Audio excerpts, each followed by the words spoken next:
कल की कथा में हमारे हनुमान जी महाराज राम जी को कंधों पर बैठाकर सुग्रीव जी के पास ले गए। यहां राम हनुमान संवाद हुआ। संवाद में क्या हुआ? हाथ जोड़कर प्रणाम किया श्री वीर बजरंगबली ने और प्रभु श्री राम से कहा, हे राम, हे रघुनंदन, आप चल करके सुग्रीव जी से मित्रता कीजिए। नाथ शैल पर कपिपति रहाई, तेहि सन जाए मैत्री कर, तेहि सन नाथ मैत्री कीजे, दीन जानते ही अभय करीजे। हे प्रभु श्री राम, आप सुग्रीव के साथ मित्रता करो। हनुमान जी की बात सुनकर लक्ष्मण जी ने कहा, क्या आवश्यकता है? तो राम जी बोले, आवश्यकता तो नहीं है, पर हनुमान जी जिनका सपोर्ट कर देते हैं वो काम हम फिर मना नहीं कर सकते हैं। और हनुमान जी के साथ चल पड़े प्रभु राम, जाकर सुग्रीव से मित्रता की। क्या बात है? नाम क्या है? महाराज, मेरा नाम सुग्रीव है। श्री राम को देखकर सुग्रीव जी गदगद हो गए और जब पूरी कथा सुग्रीव जी ने सुनाई, क्या बात है सुग्रीव, तुम इस पर्वत के ऊपर क्यों रहते हो? सुग्रीव ने कहा, महाराज, हमारा एक भाई है नाम बाली, और बाली बहुत बलवान है, उसके सामने कोई टिक नहीं पाया।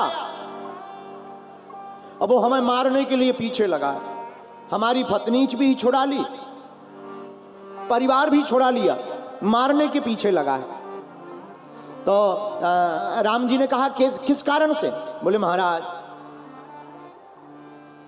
मैं दानव, एक बड़ा बलशाली राक्षस था, इतना बलशाली कि उसके सामने कोई टिक ही नहीं पाता था। महाराज, वह राक्षस इतना बलवान कि सब उससे डरते थे। और एक बार महाराज उसने आकर के हमारे भाई को ललकारा। किसके लिए? युद्ध के लिए। युद्ध के लिए जब भाई को ललकारा तो हमारा भाई उस दानव के पीछे पीछे चल पड़ा, हम भी पीछे पीछे चले गए। लेकिन वो दानव एक गुफा में जाकर के प्रवेश हो गया। तो बाली ने हमसे कहा, सुग्रीव सुनो, 15 दिन तक तुम हमारा इंतजार करना, और 15 दिन तक अगर हम वापस ना आ पाए तो हमको मरा हुआ समझ लेना।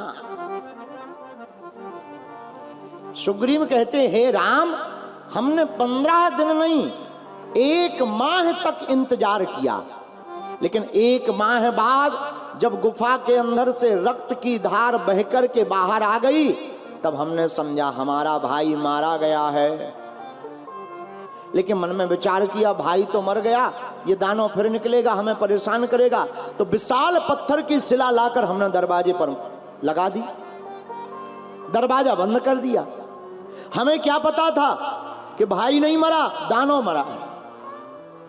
महाराज, हम वापस आ गए। जैसे ही वापस आए तो गांव वालों ने, मंत्रियों ने जबरदस्ती कहा कि राजा की गद्दी सुनी है, तुम राजा बनो। हमें राजा बना दिया, हम राजा बन गए, राजपाट भोगने लगे। तब तक एक दिन वह हमारा भाई बाली बड़ा क्रुद्ध होकर के आया। उसे लगा कि हमारे भाई ने राजपाट लेने के लिए दरवाजा बंद कर दिया और इधर आकर के सुख भोग रहा है, राजा बना बैठा है। और महाराज, उसके पास ऐसी वरदान की शक्ति है कि वो किसी के भी सामने युद्ध करे, उसकी आधी शक्ति उसके पास चली जाती है। अब कौन लड़े? महाराज, हमारी तो उसने हड्डी पतली तोड़ दी, नस नस हमारी घायल कर दी, और कौन पिटे? इसलिए महाराज, हम राजपाट छोड़कर